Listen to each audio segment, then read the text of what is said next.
Welcome to Backbone Unlimited. My name is Matt Hartsky. If you're not familiar with who I am, I've been hunting and guiding Western big game for over 34 years, and I've been a professional strength conditioning and nutrition coach for more than 30 years.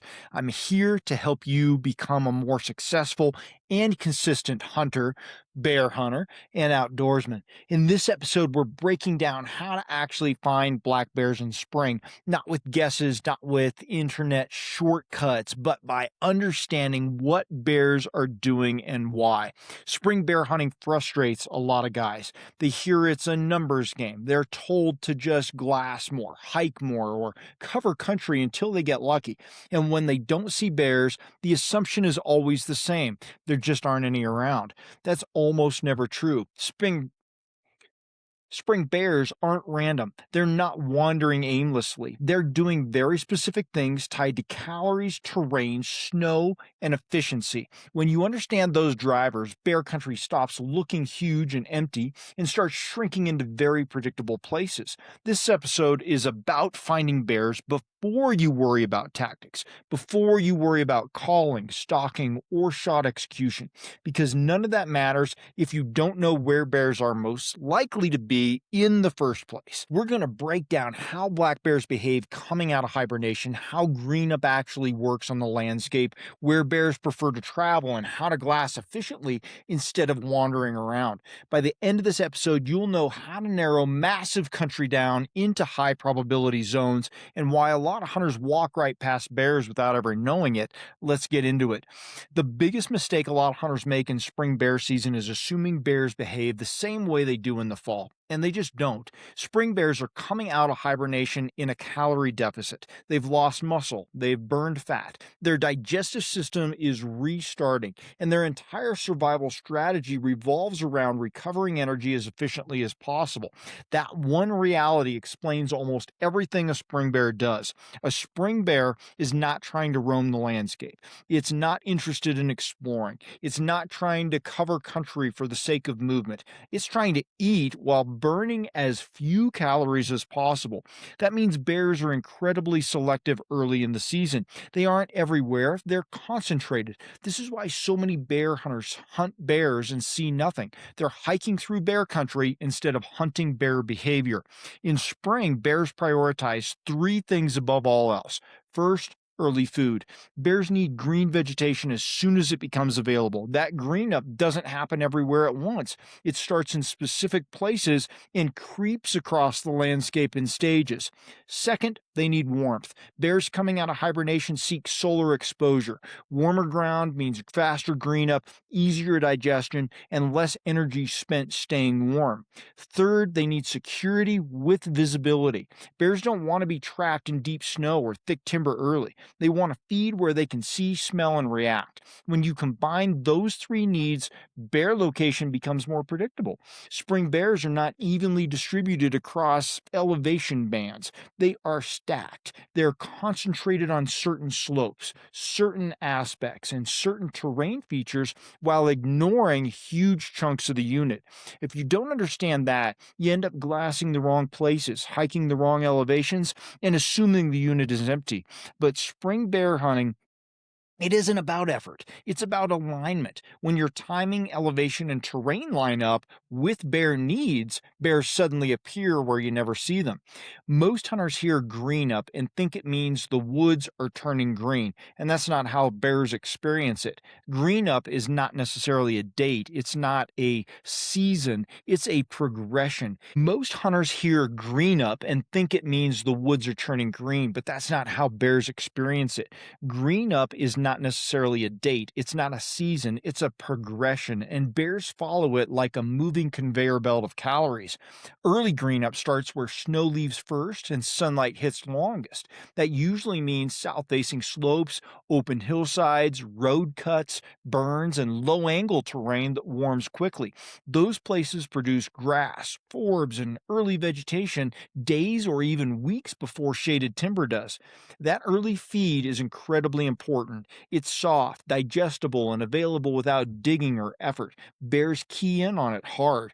As the season progresses, green up slowly climbs in elevation and spreads out across more aspects. Bears don't instantly move uphill, they track the best feed, not the highest elevations.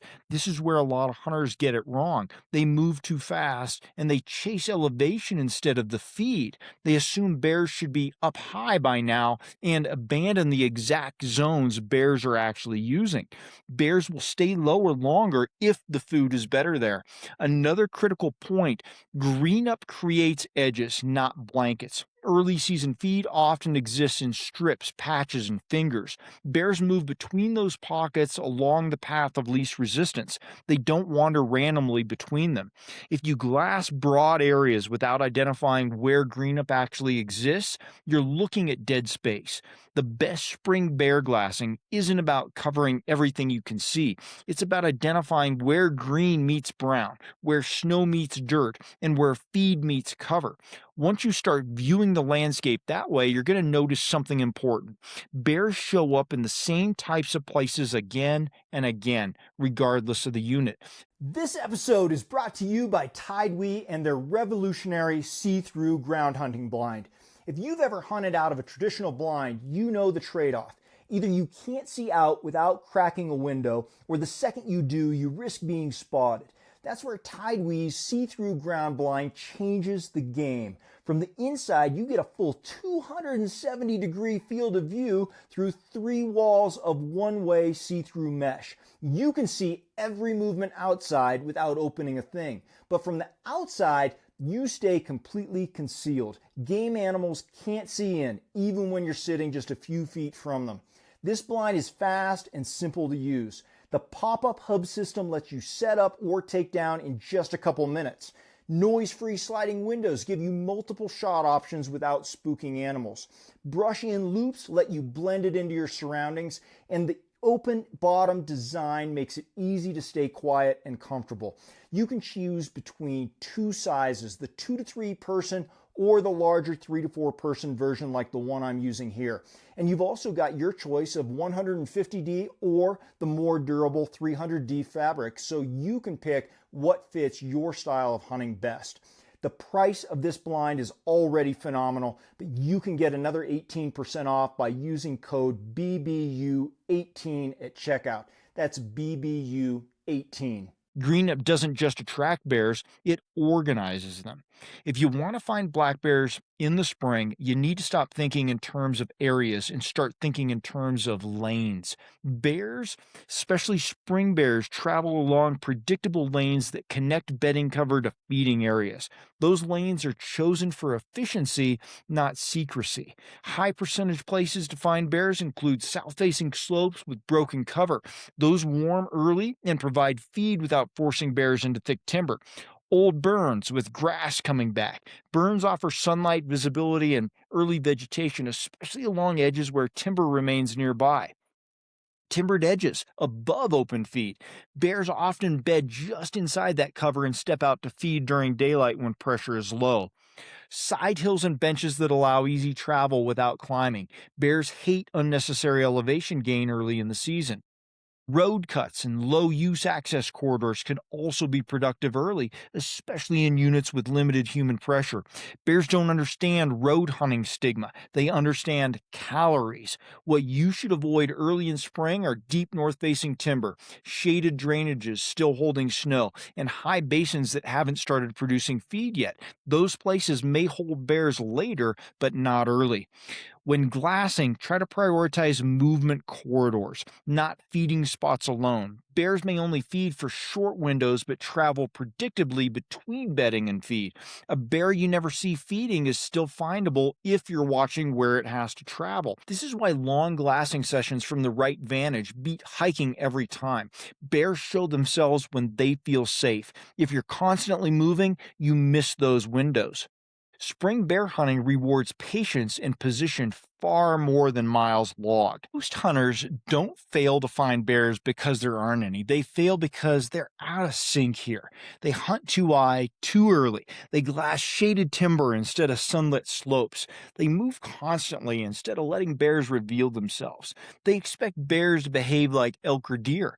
Another major issue is timing. Bears are most visible during specific daylight windows, especially mid morning to mid afternoon when slopes warm up and feeding activity increases. If you're glassing at dawn like it's elk season and hiking all afternoon, you're missing prime visibility. Pressure also plays a role here. Bears quickly adjust movement when they sense human patterns. That doesn't mean they leave, it just means they shift timing and lanes. Finally, a lot of hunters simply don't glass long enough. Bears blend into the landscape incredibly well. What looks like a black stump often becomes a bear after 5 more minutes of focused glassing. Finding spring bears is about stacking small advantages, the right slope, the right elevation, the right time of day, enough patience to let movement happen. When those line up, bears stop feeling rare. Finding black bears in spring isn't complicated, but it is specific. Spring bears are calorie driven, efficiency focused, and tied to green up. They concentrate where feed appears first, where warmth is available, and where travel is easy. If you hunt random country, you get random results. If you hunt bear behavior, you find bears.